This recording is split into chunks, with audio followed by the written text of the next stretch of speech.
क्या बेटी मायके सिर्फ लेने आती हैं?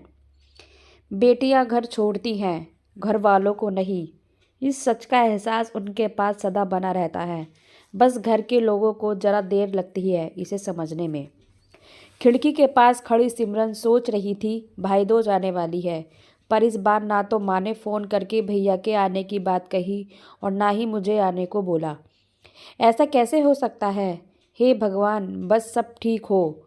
सब कुछ अपनी सास से बोली, माँ जी मुझे बहुत डर लग रहा है, पता नहीं क्या हो गया, मुझे कैसे भूल गए इस बार। सास ने इजाज़त देते हुए कहा, कोई बात नहीं बेटा, तुम एक बार खुद जाकर देख आओ। सास की आज्ञा मिलने भर की देर थी कि सिमरन अपने पति साथ मायके आ पहुंची। परंतु इस बार घर के अंदर कदम रखते ही उसे सब कुछ बदला सा महसूस हुआ। पहले जहां उसे देखते ही माँ पिताजी के चेहरे खुशी से खिल उठते थे, इस बार उन पर परेशानी की झलक साफ दिखाई दे रही थी। पहले भाभी उसे देखते ही दौड़ी चली आती और प्यार से गले लगा लेती थी, पर इस बार दूर से ही एक हल्की सी मुस्कान दे डाली। भैया भी ज़्यादा खुश नहीं दिखे। सिमरन ने जैसे तैसे एक रात बिताई, परंतु अगले दिन जैसे ही उसके पति उसे मायके छोड़ के वापस गए, उसने अपनी माँ से बात की। तब उन्होंने बताया, इस बार कोरोना के चलते भैया का काम बिल्कुल बंद हो गया है, ऊपर से और समस्याएं। बस इसी वजह से तेरे भैया को तेरे घर भी ना भेज सकी। सिमरन बोली, कोई बात नहीं माँ, ये मुश्किल दिल भी जल्दी निकल जाएंगे, आप चिंता मत करो। शाम को भैया भाभी आपस में बात कर रहे थे, जो सिमरन ने सुन ली। भैया बोल रहे थे, पहले ही घर चलाना इतना मुश्किल हो रहा था, ऊपर से बेटे के कॉलेज की फीस। परसों भाई दूज है, सिमरन को भी कुछ देना पड़ेगा। भाभी बोली, कोई बात नहीं, आप चिंता न करें, ये मेरी चूड़ियाँ बहुत पुरानी हो गई हैं, इन्हें बेचकर जो पैसे आएंगे उससे सिमरन दीदी को त्योहार भी दे देंगे और कॉलेज की फ़ीस भी भर देंगे। सिमरन को यह सब सुनकर बहुत बुरा लगा। भैया भाभी ये बात क्या बात कर रहे हैं?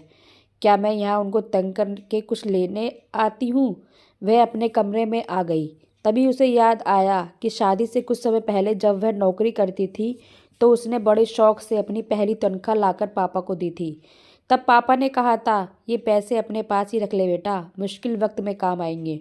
इसके बाद वह हर महीने अपनी सारी तनख्वाह बैंक में जमा करवाती रही। शादी के बाद जब भी मायके आई तो माँ ने उसे पैसे निकलवाने को कहा, पर सिमरन हर बार कह देती कि अभी मुझे ज़रूरत नहीं। पर आज उन पैसों की उसके परिवार को ज़रूरत है। वह अगले दिन ही सुबह भतीजे को साथ लेकर बैंक गई और सारे पैसे निकलवाकर पहले भतीजे की कॉलेज की फ़ीस जमा की और फिर घर का ज़रूरी सामान खरीदकर घर वापस आ गई। अगले दिन जब भैया का टीका किया तो भैया ने भरी आंखों से उसके हाथ 100 का नोट रखा। सिमरन मना करने लगी तो भैया बोले, ये तो शगुन है पगली, मना मत कर। सिमरन बोली, भैया बेटियां मायके शगुन के नाम पर कुछ लेने नहीं बल्कि अपने माँ बाप की अच्छी सेहत की कामना करने, भैया भाभी को माँ बाप की सेवा करते देख ढेरों दुआएं देने और बड़े होते भतीजे भतीजों की नज़र उतारने आती है। जितनी बार मायके की दहलीज पार करती है, ईश्वर से उस दहलीज की सलामती की दुआएं मांगती हैं। जब मुझे देख माँ पापा के चेहरे पर रौनक आ जाती है, भाभी दौड़कर गले लगाती है, आप लाड़ लड़ाते हो, मुझे मेरा शगुन मिल जाता है। अगले दिन सिमरन ने मायके से विदा लेकर ससुराल जाने के लिए जैसे ही दहलीज के पार कदम रखा कि भैया का फ़ोन बज उठा। उन्हें अपने व्यापार के लिए बहुत बड़ा ऑर्डर मिला था। वो सोचने लगे, सचमुच बहन बेटियां मायके कुछ लेने नहीं बल्कि अपनी बेशकीमती दुआएं देने आती हैं। जब वे घर की दहलीज पार कर अंदर आती हैं तो बरकत भी अपने आप अंदर चली आती है और बहन बेटी के दिल की तमन्ना होती है कि उसका मायका हमेशा खुशहाल रहे और तरक्की करे।